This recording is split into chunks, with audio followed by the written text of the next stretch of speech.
దశమహావిద్యల్లో ఆ, మొదటి అమ్మవారి రూపం కాళిక రూపాన్ని మనం ఆరాధించాలి. ఆ సాధనలో ముందుకెళ్ళాలంటే అమ్మవారిని ఏ రూపంలో చూడాలి? ఏ మంత్రంతో ఆ సాధన చేయాలి? ఏ సమయంలో చేయాలి? అలాంటప్పుడు ఎలాంటివి పాటించాలి? కాళిక కాళిక మాతలో జాగ్రత్తగా కొన్ని విషయాలు నేను చెప్తాను. కాళిక ఉపాసకులకి ఇది చాలా ముఖ్యమైన విషయం. కాళికే హ్మ్. కాళికే మహాకాళి, హ్మ్. వీళ్ళు ముగ్గురు వేరా. హ్మ్. మహాకాళి 10 తలలు, హ్మ్. 10 కాళ్ళు, హ్మ్. 10 చేతులు, 10 తలలు ఉంటుంది. అమ్మవారి మీరు నార్మల్గా ఫోటోలు చూస్తుండొచ్చు. ఆమెకి 10 తలలు, భయంకరంగా కన్ను ఇట్లా, హ్మ్. ఇంకా నాలుక బయట వచ్చేది, 10 కాళ్ళు, 10 చేతులు. హ్మ్. అది కాళికా మాత కాదు. మనం పూజ చేసే దశమహావిద్యలో కాళిక కాదు. కాళిక కాదు. హ్మ్. ఆమె భువనేశ్వరి. హ్మ్. దశమహావిద్యలో ఏదైతే వస్తుంది కదా 6 నెంబర్కి భువనేశ్వరి, హ్మ్. ఆ భువనేశ్వరి ఇక్కడ భయంకర రూపంలో ఉంది. హ్మ్. భువనేశ్వరి ఎప్పుడైతే ఉగ్రంగా ఉంటుంది, హ్మ్. ఆమె ఈ భువనం అంటే ఇప్పుడు మనం ఈ ఒక రూమ్ లో ఉన్నాం, ఇది భువనం. Hmm. దీనికి ఇప్పుడు ఏంది 8 దిక్కులు, ఇప్పుడు 10 దిక్కులు, 10 దిక్కులలో తల, 10 దిక్కుల చేతు, 10 దిక్కుల కాలు ఎప్పుడైతే పెట్టేసి భయంకర రూపం తను చూపిస్తుంది, that is called Bhuvaneshwari, called Mahakali. ఆ భువనేశ్వరికి మహామాయ అనేది ఒకటి ఉంది. దేవి సప్తశతి ఒక గ్రంథం ఉంది అమ్మవారి. అసలు అమ్మవారు పూజ చేయాలి అనుకుంటే దేవి సప్తశతి అమృతం. అదే ఆ గ్రంథం ఖచ్చితంగా అసలు దేవి ఉపాసకులు అంటే వాళ్ళ దగ్గర దేవి సప్తశతి ఉండాలి. అది లేకపోతే ఫస్ట్ పోయి తీసుకురావాలి. అందులో ప్రథమ అధ్యాయం అనేది ఉంటుంది. ప్రథమ అధ్యాయంలో అమ్మవారు మహాకాళిక గురించి డీటెయిల్స్ ఉంటుంది. విష్ణుమూర్తి ఇట్లా పండుకొని ఉంటారు. పండుకుంటుంది ఆయన ఒక లెఫ్ట్ ఇంకా రైట్ చెవు లోపల నుంచి 2 మైల 2 కింద పడతాయి. లెఫ్ట్ నుంచి మైల ఒకటి పెడితే రైట్ నుంచి మైల పడితే, లెఫ్ట్ నుంచి పడ్డ మైల ఇంకా రైట్ నుంచి మైల, వీళ్ళిద్దరు మనుషుల రూపంలో ధరిస్తారు. వాళ్ళు మధు అండ్ కైటవ్, 2 రాక్షసులు, భయంకర రాక్షసులు. వాళ్ళు చాలా బలవంతులు, చాలా ఓజస్సు తేజస్సు కలిగి ఉన్న రాక్షసులు. అయితే మధు కైటవ్ వీళ్ళు ఏం చేస్తారంటే, విష్ణుమూర్తి దగ్గర వీళ్ళు పుట్టిన కాబట్టి వాళ్ళు ఫస్ట్ విష్ణుమూర్తికి చూడరు. ఆయన చుట్టూ తిరుగుతుందని ఆయన చూడరు. ఆయన పక్కనే ఆయన విష్ణుమూర్తి యొక్క దగ్గర పక్కన కూర్చొని సాధన చేస్తారు. వాళ్ళ లోపల నుంచి ఒక బీజం అనేది ఒకటి వాళ్ళకి వినపడుతుంది. ఆ బీజాక్షరం చేస్తారు. ఆ బీజం ఏంది? మహామాయ బీజాక్షరం. అదే భువనేశ్వరి బీజాక్షరం. హ్రీం హ్రీం హ్రీం. వాళ్ళకి ఏమన్నది? ఈ హ్రీం బీజం, ఈ మా తల్లి, ఈ జగన్మాత ఆదిశక్తి ఒక బీజాక్షరం. జగన్ కూడా ఆదిశక్తి బీజాక్షరం. హ్రీం ఆ జగన్మాతకి, ఆ తల్లికి వీళ్ళు జగన్మాత దర్శనమిస్తుంది. ఎందుకు పిల్లలు మిమ్మల్ని ఎందుకు పిలిచినారంటే, అమ్మ నువ్వు మళ్ళీ ఇక్కడ పుట్టించినావు ఈ క్షేత్రంలో, ఈ క్షేత్రం ఏంది తెలుస్తలేదు, మేము ఏం చేయాలో మాకేమైనా భయం అవుతుంది. ఎక్కడ చూస్తాం బుడుగులు అవుతుంది, ఇక్కడ వచ్చిస్తాం ఏమవుతుందో, ఎవరు కొడతారో ఏం చేస్తాం, మమ్మల్ని వీళ్ళని మా భయం నుంచి మమ్మల్ని రక్షించాలి, మేము ఎవరితో భయపడద్దు అని అంటారు. అమ్మ జగన్మాత నార్మల్ తల్లికే చెప్పేస్తే ఆమె ఎంతో ప్రొడక్షన్ ఇస్తుంది. జగన్మాత అరే పిల్లలు ఎంత బాధపడతారండి, నేను ఉన్నాను కదా, నేను ఉన్నాను, మీకు ఆశీర్వాదం. ఎవ్వరు మిమ్మల్ని ఏం చేయలేదు, ఎవ్వరు మీకు చంపలేదు, ఏమని చేయలేదు.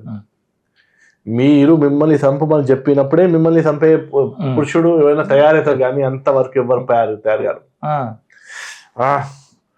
ఇక మమ్మల్ని మేము చెప్పమని చెప్పినప్పుడు అప్పటివరకు మమ్మల్ని ఎవరు పీకలేదా, అప్పుడు ఎవరు వచ్చినారో వాళ్ళని ఎలా మీకు చేయాలో దానికి కావాల్సిన రెమెడీలు అన్ని మీకు యాక్టివేషన్ అయిపోతాయి. అన్ని by default all softwares activated.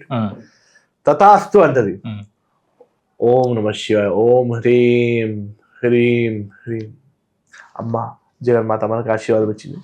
ఇక ఇట్లా అని రూపం పెద్ద చేసేపాటికి అప్పుడు వాళ్ళకి విష్ణుమూర్తి కనబడతా, ఈ మహానుభావుడు ఇక్కడే ఉన్నాడా, ఈయన ఎప్పుడు చూడలేదే. సరే సరే. ఆయన నాభి కమలం నుంచి ఒక కమల పువ్వు వస్తాయి. బ్రహ్మదేవుడు 4 వేదాలు 4 చేతులు పట్టుకోండి ఓం ఓం చెప్తున్నాం. ఈ దేవుడు మా కాంపిటీషన్ లో ఓం మేము హ్రీం చెప్తున్నాం, ఈయన ఓం చెప్తున్నాం. అంటే ఇక్కడ వేరే సామ్రాజ్యం తీసుకురావాలని ప్రయత్నిస్తున్నాం. మేము హ్రీం చెప్తున్నాం. మేము అమ్మవారి సామ్రాజ్యం ఇక్కడ తీసుకోవాలంటే ఈయన ఓం అని ఇంకొక మా కాంపిటీటర్ తయారైనాడా. అయితే వీళ్ళు ఏం చేస్తారు, బ్రహ్మదేవునితో యుద్ధం చేసుకోవడానికి సిద్ధ అవుతాడు. బ్రహ్మదేవుడు ఇలా కన్నపని చేసి వీళ్ళ దగ్గర చూసి టక్కని గాయవుతాడు. ఈయనేందబ్బా మా వెనకనే వచ్చేసినాడు అని చూస్తాడు. మళ్ళా ఆయన హాత్ జోడికి ఈ మహామాయ ఏదో జరుగుతుంది ఇక్కడ, ఈ మహామాయకు ప్రార్థకర్త. జయంతి మంగళకాళి భద్రకాళి కపాలిని దుర్గా క్షమా శివాధాత్రి స్వాదా స్వాహా నమోస్తుతే. ఓం దుర్గాదేవి నమః, ఓం कालिकायै नमः, ओम महाकालिकाये महामाया रक्षा करो. ये लोग వేరు को खत्म कर देते. వాళ్ళు అంటే బ్రహ్మదేవుడు నాన్న మనిషికే తపస్సు చేస్తే ఎంతో బలం వచ్చేసి ముఖం చూస్తే ఆయనలో ఏమేం పవర్ తెలిసిపోతుంది. అటువంటి బ్రహ్మకు తెలిసిపోతే వీళ్ళకి ఆల్రెడీ వరం ఉంది, వీళ్ళు పర్మిషన్ ఇస్తే సంపాలి. అమ్మా తల్లి నువ్వే ఏదో మహామాయ చేసి నమ్మని కాపాడు తల్లి అని. అప్పుడు ఈ సృష్టిలో ఉన్న మహామాయ ఏదైతే ఉంది, ఆ మహామాయ ఏంటంటే విష్ణు చెవులు ఆ గాలి ఇట్లా ఇట్లా ఇట్లా పోయి విష్ణుమూర్తికి చెప్తుంది, ఇక నువ్వు స్వామి మహానిద్ర యోగ నిద్రలో ఉన్నావు, అన్ని యోగ నిద్ర నేనే మహామాయని, కానీ నువ్వు ఒక రూపం ధరించి వీళ్ళిద్దరిని జర చూసుకో. ऐसा अंदर से सुंदरी आता है, बहुत सुंदर रहता है. ఆమె మొత్తం సౌందర్యం చూసేసి ఎవరైనా 3 లోకాల్లో అబ్బా ఇంత సుందర ఆమె ఇలా రాగానే ఎవరబ్బా ఎవరు ఇక్కడ ఇందాకే చిచ్చికి ఇట్లా వెళ్తాయి, ఎవరబ్బా ఇక్కడ పోయినది ఇట్లా చూస్తారు వీళ్ళు. చూసే పాటికి ఆ సుందరి ఏమో మహామోహిని. మోహిని ఎవరు, నేను మోహిని. నువ్వు మోహిని ఇట్లా ఇట్లా ఆమె డాన్స్ చేస్తే వీళ్ళు కూడా ఆమెతో పాటు డాన్స్ చేస్తారు. మోహిని నువ్వు చాలా బాగా డాన్స్ చేస్తుంది. అయితే వీళ్ళిద్దరు ఏమంటారు, నువ్వు మాతో పాటే ఉండాలి మోహిని అని అంటారు. ఈయన ఏమంటారు, ఈయన నాతో పాటు ఉండాలంటే ఆయన మీ ఇద్దరు డిసైడ్ చేసుకుని ఎవరితో పాటు ఉండాలి అని అంటారు. అలాగని వీళ్ళిద్దరు యుద్ధం చేయడం స్టార్ట్ చేసేస్తారు. ఏ మోహిని మేరా హై, ఏ మోహిని మేరా హై. ఇక లేడీస్ కి వజేసి లేడీస్ కి మహామాయ का प्रेरणा से बना. ఆ టైంలో ఫస్ట్ జగత్ లో ఒక లేడీస్ వచ్చింది, ఆ మహామాయ ప్రేరణ సే బనా, ఇసుకే సబ్ లేడీస్ పోయి ఇద్దరు మొగులు ఆడవితో బదులు వచ్చేసి వచ్చిందంటే కంపల్సరీ ఎంత గొప్ప బ్రదర్స్ ఉన్నా కూడా వాళ్ళు యూనిటీ కొలాప్స్. వాళ్ళు లడాయి జగడ స్టార్ట్, లడాయి ఫస్ట్ दोनों में हो गया, दोनों लड़ाई कर रहा है. ఏం చేయాలి ఐసా ఒక చూస్తుంది అమ్మ, ఒక ఆమె మోహిని రూపంలో ఉన్నది, శక్తి చూస్తుంది. తర్వాత ఏంది మీ ఇట్లా గొడవ చేస్తుంది, ఏంది నాకు ఒక వరం ఏంటి మీ ఇద్దరు, ఏం వరం కావాలి నీకు, మీ ఇద్దరు గొడవ శాంతం కావాలి. ఇప్పుడు వీళ్ళ మైండ్ చాలా హీట్ ఎక్కింది. నార్మల్ గా క్రోధం అనేది మనిషి సత్వాన్ని నాశనం చేస్తుంది. క్రోధానికి ఉన్న గుణం ఏంది, మీలో ఉన్న సత్వాన్ని నాశనం చేస్తుంది. ఇప్పుడు వీళ్ళిద్దరిలో మోహం అనేది పుట్టింది మోహిని పట్ల. అబ్బా అందంగా ఉంది, ఈమె నా భార్య వాళ్ళు, మన ఇద్దరు ఫైటింగ్ చేస్తారు. ఇంకా వీళ్ళ క్రోధాన్ని ఫుల్ హై లెవెల్లో పెంచుతుంది అమ్మవారు. ఇక నాకే దొరకాలి ఎంత వచ్చేస్తారంటే వాళ్ళు మిగతా అన్ని మర్చిపోతారు. వాళ్ళలో ఉన్న అమ్మవారు వివేకం ఇచ్చేసి ఎంతో జ్ఞానం అన్ని ఇచ్చేసాయి, కానీ ఆ జ్ఞానం కూడా తీసుకురావాలి, ఆ జ్ఞానం కూడా వర్క్ చేసే అంత టైం కూడా ఇవ్వకుండా మీరు ఇద్దరు నాకు ఒక వరం ఇవ్వాలి అంటే చెప్పు ఏం కావాలి నీకు, మీ ఇద్దరు ఒక సావు అనేది నా చేతిలో కావాలి, మీ ఇద్దరు సావు నా చేతిలో కావాలి. ఇద్దరు ఇట్లా చూస్తారు, సావు నీ చేతిలో కావాలి, తీసుకో, నీకు వరం ఇచ్చింది మేము ఉన్నాం కదా, నీ భర్త ఇచ్చిన వరపో, మా సావు నీ చేతిలో కావాలి. కాకపోతే ఒక కండిషన్, ఈ నీళ్ళు సావాలి మంచి నీళ్ళు, వేరే ఒక జాగా చూడు మంచి మంచి పాష్గా ఉండాలి ప్లేస్, అక్కడ మమ్మల్ని సంపాడు. తథాస్తు సిగ్గుమని శ్రీమన్నారాయణుడు ఆయన ఒక రూపం వచ్చేసి వీళ్ళు ఇట్లా అని చూస్తుంటారు, ఆయన పురుషుడు శ్రీమన్నారాయణ పురుషుడా అండ్ కాకపోతే సముద్రంలో సంపలేదు. అందుకే శ్రీమన్నారాయణుడు ఆయన 4 చేతులతో వాళ్ళు ఇట్లా జంగల్ పైన పెడతారు. ఇంకా సుదర్శన చక్రంతో ఇద్దరి మెడలు కట్ చేస్తారు. అది కాళికాలో ఫస్ట్ కాళి, మహాకాళి అంటే కాళికాలో మహాకాళి, షీఈస్ భువనేశ్వరి. మీరు ఆమెకి కాళిక అని అనుకోరాదు, కాకపోతే భువనేశ్వరి ఒక కాళికా మాత స్వరూపం, మహామాయ కాళిక. ఇప్పుడు ఏంది నెక్స్ట్ ఇంకొకటి కాళికే అని వస్తుంది. ఆ కాళికే దేవి అంటే ఎవరు, అదే దేవి సప్తశతిలో లాస్ట్ అధ్యాయం ఉత్తర అధ్యాయంలో చండముండు రాక్షసుల్ని చంపడానికి అమ్మవారు ఒక 3వ నేత్ర, దుర్గామాత ఒక 3వ నేత్రంలో భయంకరంగా నల్లగా ఉన్న రూపం వచ్చేస్తుంది. ఆమె కాళికే, ఆమె చండముండు ఇంకా శుంభ రాక్షసుల్ని చంపింది. ఈ కాళికాదేవి ఏంటంటే సంపూర్ణ కాల సంకర్షిని, కంప్లీట్గా ఈ కాలాన్ని ఏం లేదు, మొదటి ఒట్టి కాలమే ఉండే ఆ కాలాన్ని కంట్రోల్ చేసే కెపాసిటీ ఉన్న కాల సంకర్షణ అని పేరు. విశ్వం మొత్తం విశ్వానికి ఉన్న మొత్తం కాలాన్ని మొత్తం అంటే కంట్రోల్ చేసి పెడుతుంది.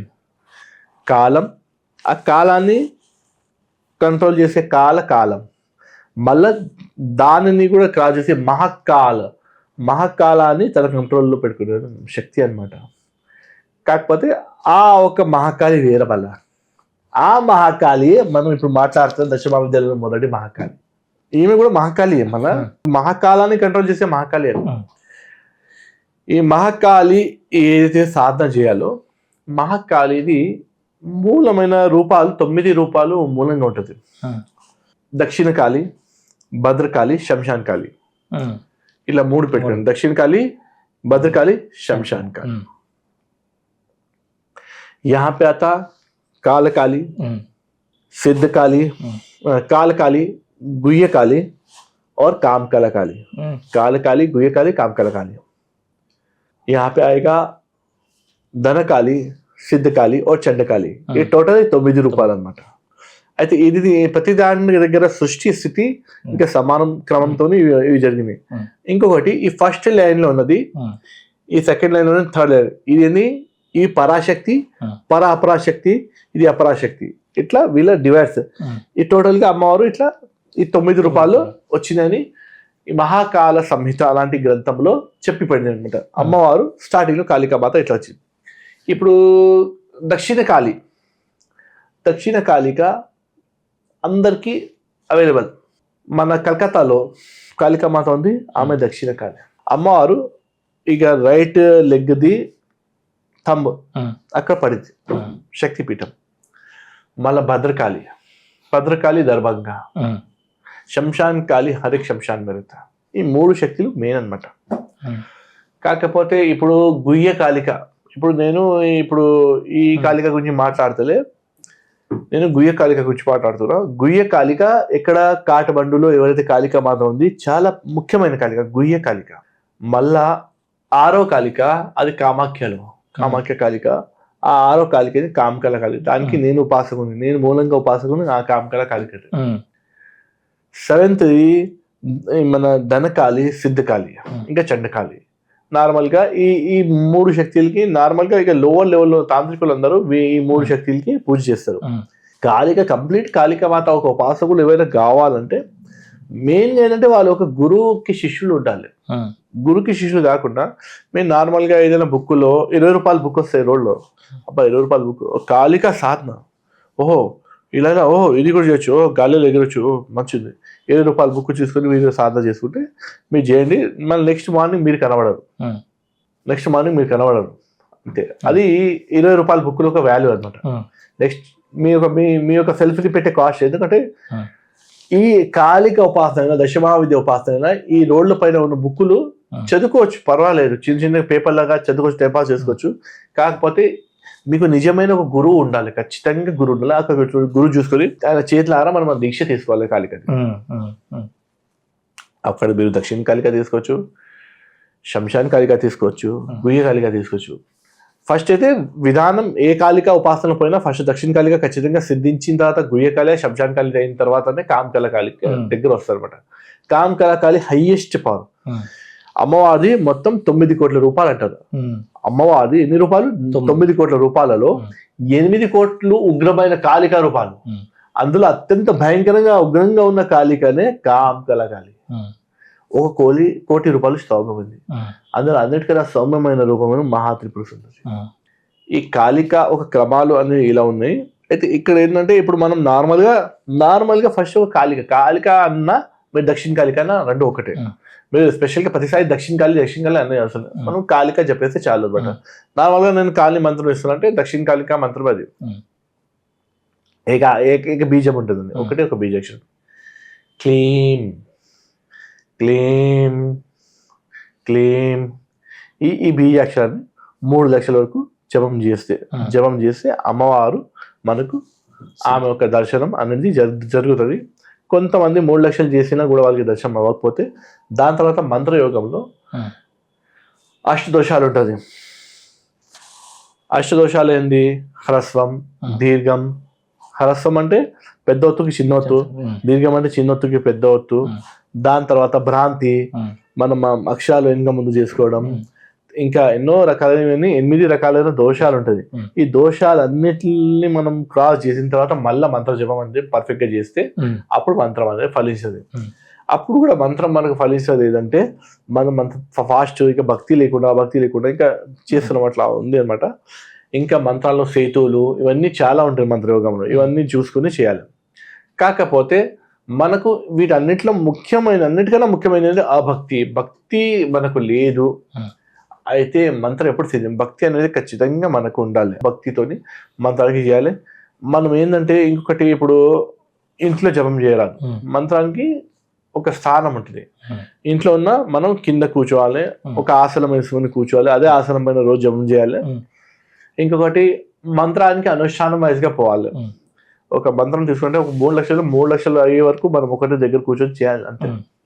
కాదు ఇప్పుడు నేను ఈ రోజుకి ఒక 10 మాలలు చేస్తే చేసుకో. కాకపోతే మంత్రం మెల్లగా సిద్ధిస్తుంది, అంత ఫాస్ట్గా అయ్యేది కాదు. మంత్రాన్ని ఒక గట్టిగా సిద్ధించాలంటే దాని ఒక క్రమ సంఖ్యతోని, ఇప్పుడు మనం దాన్ని అనుష్ఠానం చేసేటప్పుడు దాని అనుష్ఠానానికి నియమాలు ఉంటుంది. మనం ఏంటి సాత్విక భోజనం చేయాలి, బ్రహ్మచర్యలో ఉండాలి, ఇంకా అవన్నీ మనం పాటించుకోవాల్సి వస్తాయి. ఆ టైంకి నియమాలు పాటించకుండా మంత్రాలు సిద్ధించడం. మంత్రం సిద్ధించిందంటే ఇప్పుడు మనకి ఎట్లా తెలుస్తుంది? మంత్రం సిద్ధించిందంటే మనం ఏదైతే చెప్పినామో అది జరుగుతాం స్టార్ట్ అవుతుంది. ఆ కప్పుని పడిపోకుండా ఆ కప్పు పడిపోతుంది, ఆ చష్మా పడిపోతుంది, మళ్ళీ అవుతుంది. అటువంటి కొన్ని జరుగుతుంది. అప్పుడు మనకు అర్థమైతే నా మంత్రం అనేది సిద్ధించింది. అప్పటికి మంత్రం సిద్ధించలేదు. కాకపోతే క్లీం అనే ఒక శబ్దం, ఒక బీజాక్షరం. దీని తర్వాత దక్షిణ కాళికా మంత్రం వస్తుంది. క్రీం క్రీం క్రీం హుముం హ్రీమిం దక్షిణే కాళికే క్రీం క్రీం క్రీం హుముం హ్రీమిం స్వాహ. ఏది? క్రీం క్రీం క్రీం హుముం హ్రీమిం దక్షిణే కాళికే క్రీం క్రీం క్రీం హుముం హ్రీమిం స్వాహ. ఇట్లా మంత్రాన్ని కరెక్ట్గా మనం ఈ మంత్రం 22 అక్షరాలు. వీటిని ఇట్లా దీంట్లో సిద్ధాంతం ఉంది మంత్రశాస్త్రంలో, ఎన్ని అక్షరాలని అన్ని లక్షలు జపం చేస్తేనే మంత్రం సిద్ధిస్తాయి. దీనికి కొంచెం 5 లక్షలు చేస్తే ఈ మంత్రం సిద్ధిస్తుంది. కాకపోతే మంత్రం ఎన్నిసార్లు చెప్పిన 5 లక్షలు ఏ ఒక్కసారైనా వేరే అక్షరాలు చెప్పొద్దు. మనం పర్ఫెక్ట్ గా క్రీం క్రీం క్రీం హోం హ్రీమిం దక్షిణే కాళికే క్రీం క్రీం క్రీం హోం హ్రీమిం స్వాహ ఇలాగైతే మంత్రం చెప్తూ పోవాలన్నమాట. మంత్రం ఈజీగా కాదు, మంత్రం క్రిటికల్ గానే ఉంటుంది, చాలా క్రిటికల్ గా ఉంటుంది. కాకపోతే మీరు మంత్రం కరెక్ట్ గా చెప్తే అవి ఫలిస్తాయి. అలా దక్షిణ కాళికా మంత్రం, మళ్ళా భద్రకాళికా మంత్రం ఉంటుంది. ఐం హ్రీం క్రీం కాళికే क्रीम ह्रीम ऐम स्वाहा वो భద్రకాళిక మంత్రం. ऐसा एक देवी का మంత్రం. కాళికాలు ఎన్నో రూపాలు ఉన్నాయి. ప్రతి ఒక్క కాళికకి మంత్రాలు ఉంటాయి. కాళికలో కూడా ఎన్నో లక్ష రూపాయలు ఉన్నాయి. ఆ 9 కోట్లలో అన్ని కాళికలు ఇవి. అందులో భయంకర కామకల కాళి అంటే మిగతా అన్ని కాళికలు ఎన్ని ఉన్నాయి చూసుకోండి. ఇంకా వాళ్ళకి ఉన్న మంత్రాలు, వాళ్ళకి ఉన్న ప్రక్రియలు, వాళ్ళ సిద్ధాంతాలు. మంత్రం సిద్ధించిన తర్వాత ఏం చేస్తారు? అప్పుడు ఏంటంటే మీరు ఒక తాంత్రికులు తయారైపోతారు. ఎవరైనా వశం చేసుకోవాలి. ఫస్ట్ వచ్చేది ఆకర్షణ.